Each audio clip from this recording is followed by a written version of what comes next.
দেশে সংকটময় পরিস্থিতিতে কেন্দ্রীয় শাসক দল নির্বাচন যত এগিয়ে আসছে তত স্বৈরাচারী একদলীয় একনায়কতন্ত্র চালাচ্ছে। এর বিরুদ্ধে ঐক্যবদ্ধভাবে রাস্তায় আন্দোলনে নামতে হবে। দিল্লি শীতকালীন অধিবেশনে 146 জন সাংসদকে সাসপেন্ড করার প্রতিবাদে ইন্ডিয়া মঞ্চের ডাকে আয়োজিত আগরতলায় বামপন্থীদের বিক্ষোভ কর্মসূচিতে অংশ নিয়ে কথা বলেন সিপিএম রাজ্য সম্পাদক বিধায়ক জিতেন্দ্র চৌধুরী। লোকসভা ও রাজ্যসভা শীতকালীন অধিবেশনে বিরোধী দলের 146 জন সাংসদকে সাসপেন্ড করার প্রতিবাদে গোটা দেশ জুড়ে এবার আন্দোলনে নামল ইন্ডিয়া মঞ্চ। লোকসভার 100 পাশাপাশি রাজ্যসভা 46 জন বিরোধী দলের সাংসদকে বিভিন্ন অভিযোগ এনে সাসপেন্ড করা হয়। সংসদের নিরাপত্তা ইস্যুতে প্রধানমন্ত্রী ও স্বরাষ্ট্রমন্ত্রী বিবৃতি বিরোধী সাংসদরা দাবি করতেই তাদের বহিষ্কার করা হয় বলে অভিযোগ। অপরদিকে অধ্যক্ষের দাবি অসংসদীয় আচরণের জন্য সাসপেন্ড করতে বাধ্য হয়েছেন বিরোধী সাংসদদের। অভিযোগ পাল্টা অভিযোগের মধ্যে লোকসভা ও রাজ্যসভার বিরোধী দলের 146 জন সাংসদকে সাসপেন্ড করার ঘটনা দেশে অনেকটা নজিরবিহীন। তাই এই ঘটনার প্রতিবাদে এবার গোটা দেশ জুড়ে রাস্তায় নামল বিরোধীদের ঐক্যমঞ্চ ইন্ডিয়া। সারা দেশের সাথে শুক্রবার রাজ্যে কর্মসূচি সংঘটিত করল বামপন্থীরা, তবে ইন্ডিয়ান মঞ্চের ব্যানারে নয়। 5টি বামপন্থী দলের যৌথ উদ্যোগে এদিন আগরতলা মেলার মাঠ থেকে প্রতিবাদ বিক্ষোভ মিছিল বের হয়ে শহরের বিভিন্ন পথ পরিক্রমা করে এক পথসভায় মিলিত হয়। সর্বভারতীয় বিক্ষোভ কর্মসূচিতে অংশ নেন সিপিএম রাজ্য সম্পাদক বিধায়ক জিতেন্দ্র চৌধুরী, রাজ্যের প্রাক্তন মুখ্যমন্ত্রী তথা সিপিএম পলিটব্যুরো অন্যতম সদস্য মানিক সরকার, পার্টির রাজ্য নেতৃত্ব নারায়ণ কর, মানিক দে সহ বামপন্থী অন্যান্য রাজনৈতিক দলের নেতৃত্ব।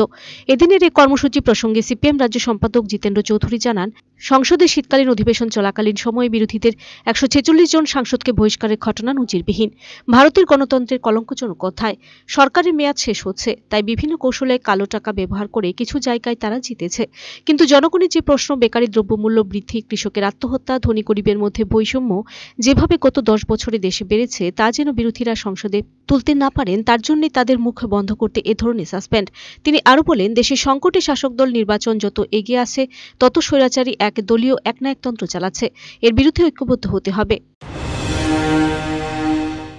অজুহাতে 146 জন সাংসদকে সেখানে গোটা অধিবেশনের জন্য বহিষ্কার করে দেওয়া হয়েছে। এই ঘটনা নজিরবিহীন, ভারতীয় সংসদের জন্য, ভারতীয় গণতন্ত্রের জন্য একটা কলঙ্কজনক অধ্যায়। কিন্তু কেন শাসক দল এটা করল? এটা করেছে কারণেই এই সরকারের মেয়াদ শেষ হচ্ছে। ভারতীয় জনতা পার্টি বিভিন্ন কায়দা কৌশল, কালো টাকা ইত্যাদি ব্যবহার করে কিছু কিছু রাজ্যে নির্বাচনে দিচ্ছেন। কিন্তু জনমনের যে মূল প্রশ্ন, বেকারি, দ্রব্যমূল্য বৃদ্ধি, কৃষকদের আত্মহত্যা, ধনী গরিবের মধ্যে বৈষম্য, এটা গত 10 বছরে আরও বেশি চওড়া হয়েছে। বিরোধীরা সেই প্রশ্ন তুলবেন, কাজেই সেই মুখ বন্ধ করার জন্য এইভাবে একটা অজুহাতকে ভিত্তি করে, হাতিয়ার করে এই ঘটনা সেখানে ঘটালো। তার বিরুদ্ধে 28টি রাজনৈতিক দলের যে একটা ব্লক তৈরি হয়েছে, তারা আজকে সারা দেশে প্রতিবাদ আন্দোলন সংগঠিত করছেন। আমরা বামফ্রন্টের 4টি দল এবং সিপিআইএমএল 5টি রাজনৈতিক বামপন্থী দল আজকে এটা সংগঠিত করেছি।